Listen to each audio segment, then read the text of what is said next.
Very welcome to our event, the VSC Industry Roadshow. It's the second edition, and this one is centered around health, digital health. So let me first introduce the VSC a little bit.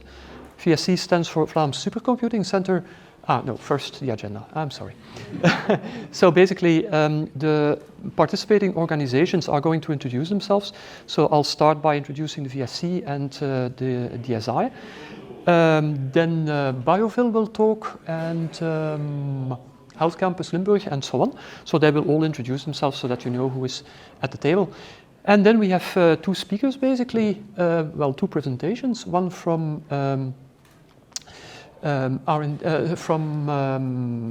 ESAT, and the other from University of Hasselt. So that will be quite interesting. And then, of course, there is the part you all came for, which is the walking dinner. All right, let me start by introducing the VSC. So the VSC stands for Vlaams Supercomputing Center, Flemish Supercomputing Center, and basically that's a consortium of the 5 Flemish universities to provide supercomputing services, that means infrastructure, consultancy, and so on, to the Flemish universities, but also to the knowledge centers in Flanders, also to industry, especially to industry. That's why many of you are here today. So basically, that's a very important part. So the 5 Flemish universities, I don't need to iterate them. Basically, we start with the most important one, which is Hasselt University, then Antwerp, Brussels, Leuven, and Ghent, obviously. Okay, so as I already mentioned, we provide infrastructure, so you can use our hardware to do your computations, but we also, and that's the way, even the more important part, we also provide services. So basically having a lot of hardware and no way to use it in a proper way is pretty useless.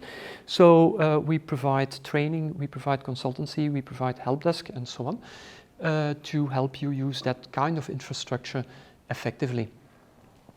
So this is a bit of a view of our platform. So we have a Tier 1 platform, which is, let's say, the national level computer infrastructure, and then the Tier 2 level, which is the universities, essentially. Okay, so this is a bit of hardware. So the latest Tier 1 cluster, which is installed in Ghent. Let's not go into the details.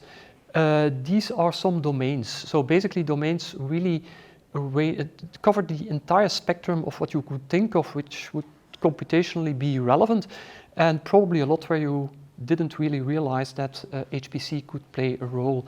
And of course, healthcare is one of them, but also, for instance, the humanities, obviously engineering, physics, chemistry, these kind of hard sciences, but also the not so hard sciences. So basically, economics, logistics, that kind of research fields.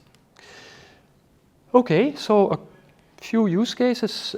This particular use case is mostly about training, which was provided to Flanders Make, some tailor-made trainings which they required for their researchers.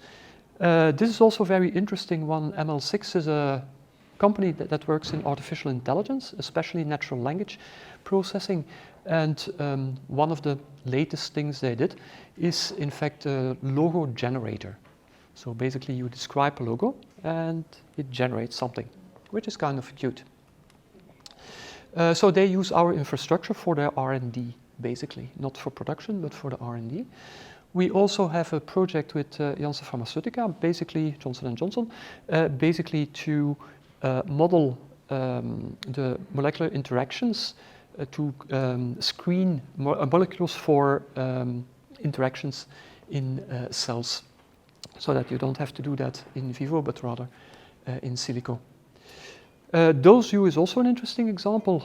So basically, they provide services for radiation, so essentially detectors for radiation. And then, of course, the question is, what are the properties of materials with respect to absorption of radiation? You need special kind of computations for that, which are very easy to do, which are nice to do on HPC infrastructure. Another interesting example is Vipen Medical. Basically, What are they doing again? Ah, yes, of course, I remember. Sorry. So basically, what they are doing is developing this medical application. So they are developing an application to try and figure out how to feed patients who are, well, in not such a nice shape in an optimal way, so that they get the nutrition which they need at the moment when they need them. So that's another application. You can follow us on social media, so basically on LinkedIn, Twitter. So feel free to follow us. There's always interesting stuff going on there. And basically, now I switch hats. So this was my VSC hat. Now I put on my DSI hat. So DSI is the Data Science Institute, which is the latest, newest research institute of University of Hasselt. And basically it was founded in 2020, so not that long ago. And obviously due to the pandemic, which I'll mention a few times more during this brief presentation, obviously we couldn't have an inauguration event, so we had a very nice one in last November. So what does DSI do? Well, basically it combines research, education and consultancy, so interaction with industry, on topics in data science. That's basically its mission. And it is a collaboration between, or consortium of very many research groups, which you see listed here. And probably many of you are familiar with Senstat, which is the Center of Statistics, which has been doing research and consultancy for decades. And they are a major part of DSI. But also other groups like, for instance, CMAT, which is computational mathematics.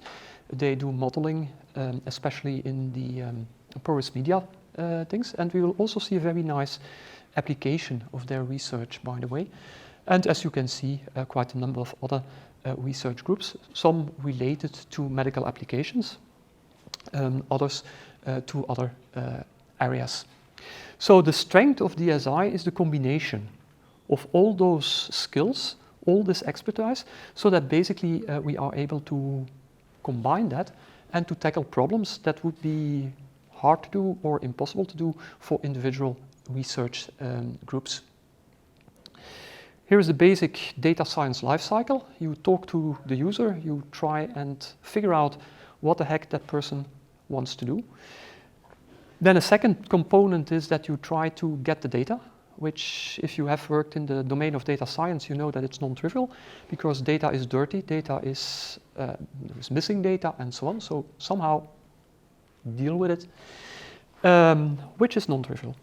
And then we have the cycle between modeling and evaluation. So basically you try to come up with a mathematical model that describes your data, that is predictive, and you evaluate it and you see whether that's indeed doing the right thing. And then the last step, of course, is the deployment of a working solution, which is typically a proof of concept.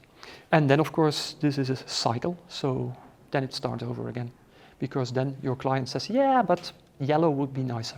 And then you restart the process. Okay, so a number of domains are listed here, like business intelligence, multi-objective optimization, mobility, also things which are a bit more fundamental in nature, like mass spectroscopy, other things like tumor heterogeneity, so basically more applied. So there is a whole gamut of application and application domains here. And of course, there is cross-fertilization between all those domains so that we can easily solve problems, like the ones which are listed here. So basically it ranges from figuring out algorithms to modeling to data governance even, so anomaly detection, etc., etc. So quite a number of domains, quite a number of problems we can try and help you with. So basically, there's also software development, not going into the details, but as you can see, it's a pretty long list already and growing, of course. So basically, how do you work with DSI? What can you expect? So basically, you can ask for consultancy. that is quite easy. Also, student projects are interesting. So basically, students can come and work in a company to gain experience. And of course, you also get something out of that. Joint PhD projects, which are, of course, a level more interesting. And then, of course, there's also training within the Vlaams network or special modules which can be developed for you. Some highlights. So I've been talking about the VSC, Flemish Supercomputing Center, and DSI. So, okay, how do they match together? Well, the trivial answer is basically that the VSC has been embedded on an administrative level into DSI, okay? Why do we do that? Because it makes sense. DSI is, in fact, for the U-Hasselt part of the Flemish supercomputing usage, our major customer. So basically, they are good for between 70 and 80% of our compute time on a yearly basis. So it makes sense to have a close partnership. So that's the somewhat less trivial answer. And of course, at a more fundamental level, how can you do data science without compute? How can you store your data without data storage services? So basically, you can see that this is a match which is pretty straightforward. So a few use cases. You might remember this pandemic thing which has been going on for a while. So basically, DSI researchers have created models which have been used by the government in order to get policies right or whatever. So basically, that was done. That was work which was done here. Another interesting example is malaria. So basically, at an airport, an infection with malaria is detected. Where is it coming from? Which plane did the mosquito take in order to get here? So there is an AI project around this. And then a very interesting one, again, is around burns. So basically, how to treat burns to optimize the recovery process. And that is actually a project done by CMAT, so the computational mathematics, which I mentioned earlier. So these are just a few examples, but the list could go on for several slides, which I won't. So basically, I'll end here, and nothing happens.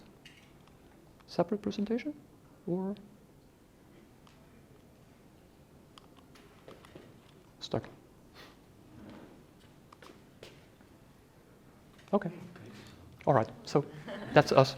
That's the Data Science Institute. Okay.